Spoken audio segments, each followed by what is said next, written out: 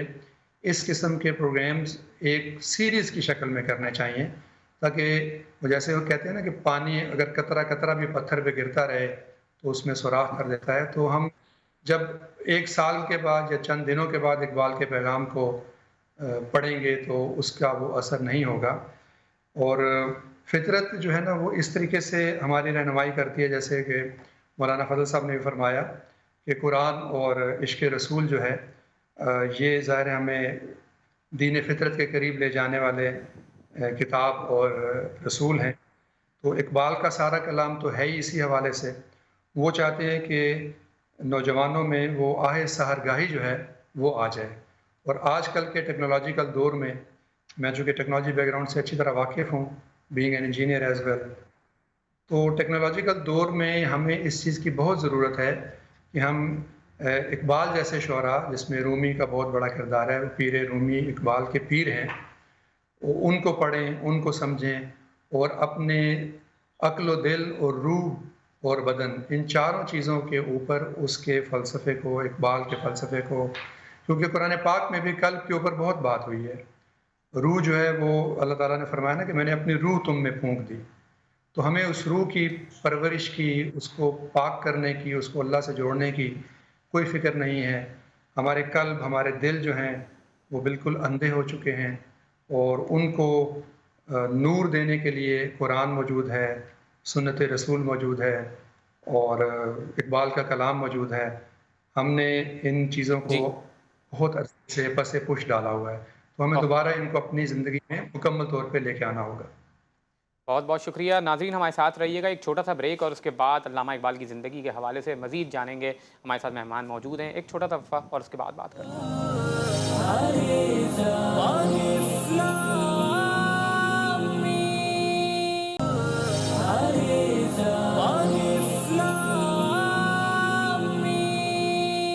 خوش آمدید ناظرین، 9 نومبر کا دن ہے اور یوم ولادت ہے علامہ اقبال کی، اسی کی مناسبت سے ان کو خراج تحسین پیش کرنے کے لیے اس پروگرام کا انعقاد کیا گیا ہے۔ ہمارے ساتھ سید کاشف رضا صاحب موجود ہیں۔ کاشف صاحب، علامہ اقبال کی جمہوریت کے حوالے سے بھی کافی شاعری ملتی ہے، سیاست کے حوالے سے ملتی ہے، اکنامکس کے حوالے سے ملتی ہے، ان کے اس حوالے سے کیا افکار تھے؟ وہ علامہ اقبال کو بہت زیادہ اس بات کا احساس تھا کہ مسلمان جو ہیں، خاص طور پر ہندوستان کے مسلمان، وہ انگریزی تعلیم یا انگریزی قبضہ جب سے ہوا ہے ہندوستان پہ، تو وہ تعلیم اور اس کے بعد معاش کے میدان میں بہت پیچھے رہ گئے ہیں۔ تو ان کی سب سے پہلی کتاب جو شائع ہوئی، شاعری کی بھی کسی کتاب سے پہلے اور نثر کی بھی، باقی جو نثر کے افکار ہیں اس سے بھی پہلے، تو وہ علم الاقتصاد تھی۔ اچھا، تو 1905 میں تقریباً وہ شائع ہوئی تھی، ان کے لندن جا کے دوبارہ مزید تعلیم حاصل کرنے سے بھی پہلے۔ تو معاشی مسئلہ جو مسلمانوں کا تھا اس سے وہ بڑے کنسرنڈ رہتے تھے، اور بالآخر وہ جو خطبہ الہ آباد میں انہوں نے پاکستان کا ایک تصور پیش کیا، جس کے خطوط تو بعد میں واضح ہوئے، تو اس کی بھی ایک مقصد یہ تھا کہ مسلمانوں کا ایک ملک ہوگا جہاں وہ جمہوریت کی بنیاد پر اقلیت نہیں رہیں گے،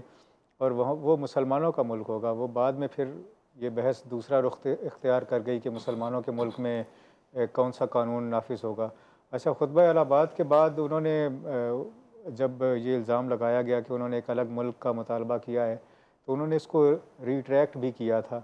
لیکن بعد میں 1936 کے بعد علامہ اقبال نے جو قائد اعظم کے نام خطوط لکھے، تو اس میں انہوں نے ایک بار پھر وہ واضح کیا، اور وہ خطوط شائع بھی ہو چکے ہیں، اس میں ایک بار پھر واضح کیا کہ اب مسئلہ مسلمانوں کا اس نوعیت کا ہے، اس نہج پہ پہنچ چکا ہے کہ اب ہمیں وہ ایک جو اس وقت جو یو پی کی اقلیت تھی، یو پی میں مسلمانوں کی اقلیت تھی، اس کو بچانے کے لیے یہ کہا جاتا تھا کہ پنجاب میں مسلمانوں کی اکثریت جو ہے اس کو تھوڑا سا کم کیا جائے۔ تو علامہ اقبال نے قائد اعظم کو یہ مشورہ دیا کہ اب وقت آ گیا کہ جو ہندوستان کے وسطی صوبوں کے مسلمان ہیں،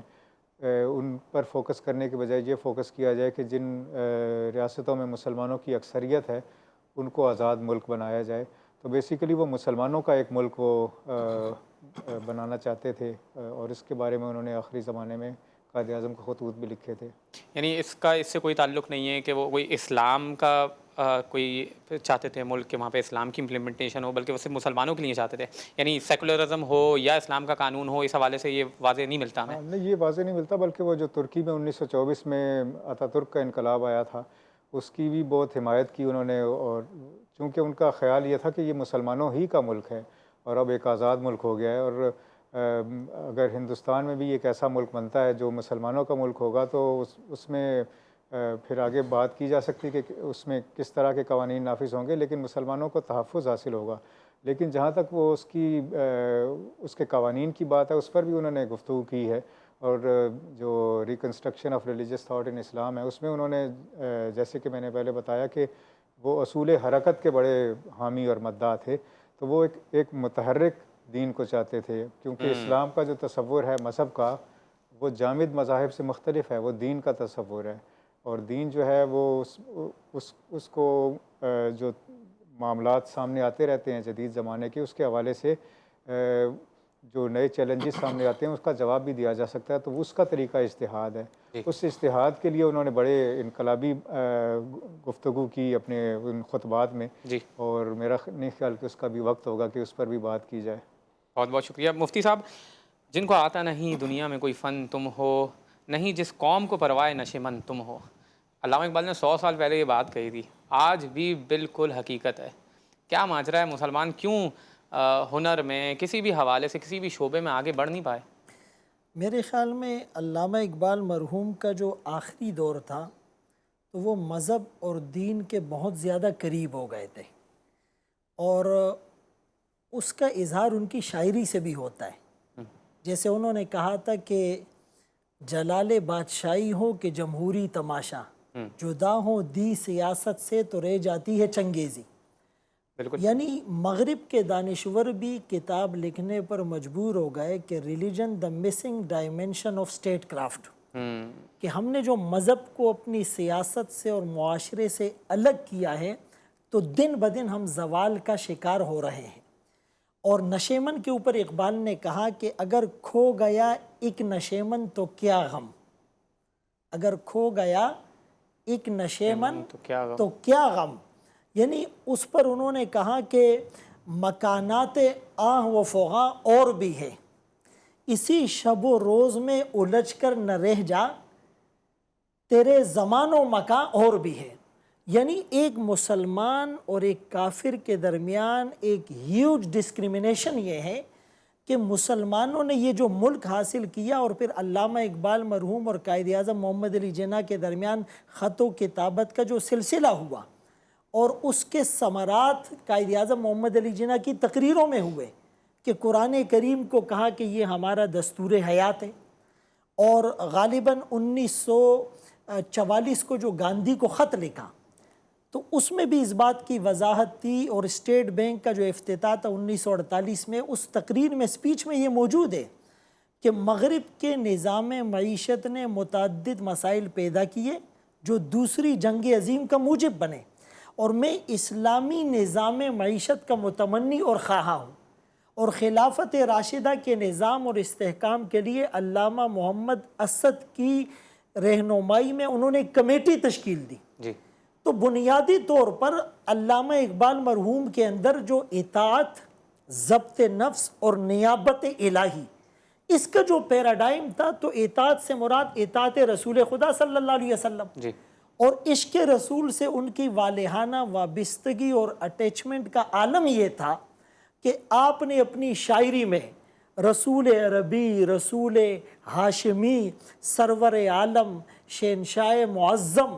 اور دانائے سبل اور ختم الرسل اور مولائے کل اور طٰہٰ اور یاسین، یہ جو آپ نے القابات استعمال کیے، اور قادیانیت کے خلاف کھل کر جو کہا کہ محمد الرسول اللہ صلی اللہ علیہ وسلم کی ختم نبوت کا منکر اور ان کی خاتمیت سے انکار کرنے والا وہ پاکستان اور اسلام اور مسلمانوں کا دشمن ہے،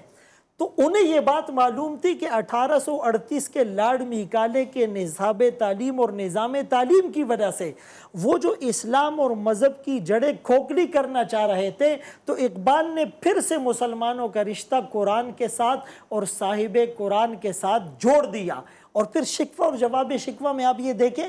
کہ صفحہ دہر سے باطل کو مٹایا ہم نے،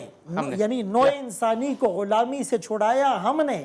تیرے کعبے کو جبینوں سے بسایا ہم نے، تیرے قرآن کو سینوں سے لگایا ہم نے۔ اور پھر دوسری جگہ جو کہا تھا کہ تھے تو وہ آبا تمہارے ہی مگر تم کیا ہو، ہاتھ پر ہاتھ درے منتظر فردہ ہو۔ اور پھر ایک موقع پر جو کہا ربط ملت، یعنی وہ جو فرد قائم ربط ملت سے ہے تنہا نہیں، ربط قائم فرد قائم ربط ملت سے ہے تنہا کچھ نہیں، موج ہے دریا میں اور بیرون دریا کچھ نہیں۔ تو بار بار اجتماعیت کی طرف، اتحاد اور یگانگت کی طرف اور رسول اللہ صلی اللہ علیہ وسلم کے طریقوں کی طرف انہوں نے امت کو متوجہ کیا تھا۔ آج بنیادی طور پر ہمیں پھر سے ضرورت ہے کہ علامہ اقبال مرحوم نے جس درد کو، جس فکر کو، جس احساس اور غم اور کڑن کو مسلمانوں کے اندر پیدا کرنے کی کوشش کی تھی، ہم پھر سے اس کو پیدا کریں۔ حالات کے قدموں پہ قلندر نہیں گرتا، ٹوٹے جو ستارہ زمیں پر نہیں گرتا، گرتا ہے سمندر میں بڑے شوق سے دریا، لیکن کسی دریا میں سمندر نہیں گرتا۔ ہمارا کینوس بڑا ہو اور سب سے بڑا ہمارا مقصد جو ہے اور ہمارا جو ایم ہو وہ خلافت راشدہ کا نظام ہو۔ پاکستان اسلام کے نام پر بنا ہے، یہ نعرہ ساری دنیا نے سنا اور سنایا ہے کہ پاکستان کا مطلب کیا، لا الہ الا اللہ، پاکستان کا مقصد کیا، محمد الرسول اللہ۔ تو انشاءاللہ علامہ اقبال مرحوم کے اس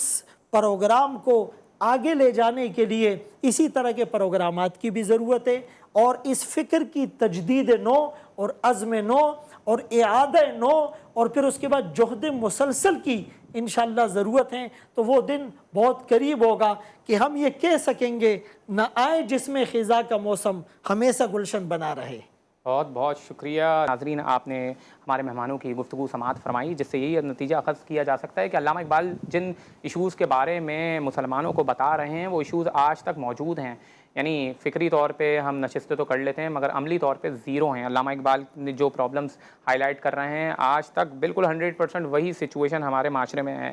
تو بہرحال اس کے اوپر تو باتیں ہوتی رہیں گی، مگر میں تصورات کی دنیا میں، فکر کی دنیا میں کیوں علامہ اقبال دوسروں سے جدا ہیں، میں اس حوالے سے ایک علامہ اقبال کی جو نظم ہے وہ پیش کرنا چاہتا ہوں۔ امامت اس کا عنوان ہے، ضرب کلیم کے اندر علامہ اقبال نے اس کو پیش کیا ہے کہ علامہ اقبال کہتے ہیں کہ تو نے پوچھی ہے امامت کی حقیقت مجھ سے، حق تجھے میری طرح صاحب اسرار کرے۔ یعنی علامہ اقبال کہہ رہے ہیں کہ تو نے اتنا امپورٹنٹ سوال پوچھا ہے مجھ سے کہ میں تجھے دعا دیتا ہوں کہ جس طرح سے میں اس حقیقت کو سمجھاؤں اس طریقے سے تو بھی اس حقیقت کو سمجھے۔ ہے وہی تیرے زمانے کا امام برحق جو تجھے حاضر و موجود سے بیزار کرے۔ اب ہمارا لیڈرشپ کا تصور کیا ہے کہ ہم یہ کہتے ہیں کہ ہمارا لیڈر یعنی کوئی ایسا بندہ آئے گا، آبویسلی کوئی لیڈر ہمارے یہاں آ جائے گا جو ہماری ہر خواہش کو پورا کر دے گا، ہر فیسلٹی ہمارے لیے کریٹ کر دے گا، تمام ماحول زبردست ہو جائے گا، جیسی مغربی دنیا ہے وہ تمام سہولیات یہاں پہ بھی کریٹ ہو جائیں گی۔ علامہ اقبال اس کے برعکس تصور پیش کر رہے ہیں کہ ہے وہی تیرے زمانے کا امام برحق جو تجھے حاضر و موجود سے بیدار کرے، موت کے آئینے میں تجھ کو دکھا کے رخ دوست، زندگی تیرے لیے اور بھی دشوار کرے۔ یعنی زندگی ہم بات کرتے ہیں کہ وہ ہمارے لیے کمفرٹ اور سکون پیدا کرے گا، ہمارا لیڈر جو آئے گا، علامہ اقبال بول رہے ہیں وہ تیرے لیے زندگی اور بھی دشوار کر دے گا، دے کے احساس ضیاء تیرا لہو گرما دے، فکر کی سانس چڑھا کے تجھے تلوار کرے۔ اور یہ بہت امپورٹنٹ شعر ہے کیونکہ ہمارے معاشرے میں یہ سب سے زیادہ ہوتا ہے کہ ہمارے معاشرے میں کیا بات کی جاتی ہے کہ نہیں آپ اگر امریکہ یعنی فار ایگزامپل جو ظلم و بربریت فلسطین میں آج ہو رہی ہے، 50,000 کے قریب فلسطینیوں کا قتل عام ہو چکا ہے، دن دہاڑے live on camera genocide commit کیا جا رہا ہے، مسلمانوں کی جوں تک نہیں رہیں گی۔ اور مسلمان کیونکہ اکنامکلی ہم بالکل برباد ہو چکے ہیں اور ہمیں امریکہ کی ظاہر سی باتیں پشت پناہی چاہیے اور ہم امریکہ کو ناراض نہیں کرنا چاہتے۔ تو اس کے اوپر علامہ اقبال کیا کہتے ہیں کہ فتنہ ہے ملت بیزا ہے امامت اس کی جو مسلمان کو سلاطین کا پرستار کرے۔ یعنی جو یہ باتیں کرتے ہیں نا کہ علامہ اقبال کی فکر میں اجاگر کرنا چاہتا ہوں کہ علامہ جو یہ لوگ بات کرتے ہیں نا کہ نہیں ہم امریکہ سے دوستی توڑ دیں گے، اگر ہم امریکہ کے خلاف کوئی بات کریں گے تو ہمیں اکنامکلی نقصان ہوگا، تو علامہ اقبال کہہ رہے ہیں کہ فتنہ ملت بیزا ہے امامت اس کی، ایسی لیڈرشپ فتنہ ہے جو مسلمان کو کسی غیر مسلم کا، کسی سلاطین کا، کسی جابر کا، کسی ایسے کا جو ظلم و بربریت کا شعار بن چکا ہے اس دنیا کے اندر، جو اسرائیل جیسی حکومت کو سپورٹ کر رہا ہے، جو جینوسائڈ کمٹ کر رہی ہے لائیو آن کیمرہ، اس کی ہم جو ہے ناراضگی کو کہتے ہیں کہ نہیں، ہم اس کو ناراض نہیں کر سکتے. تو ایسے امامت، ایسی لیڈرشپ فتنہ ہے. پھر کسی نئے موضوع کے ساتھ آپ کے سامنے حاضر ہوں گے. تب تک کے لیے اپنے میزبان ولید شیخ کو دیجیے اجازت.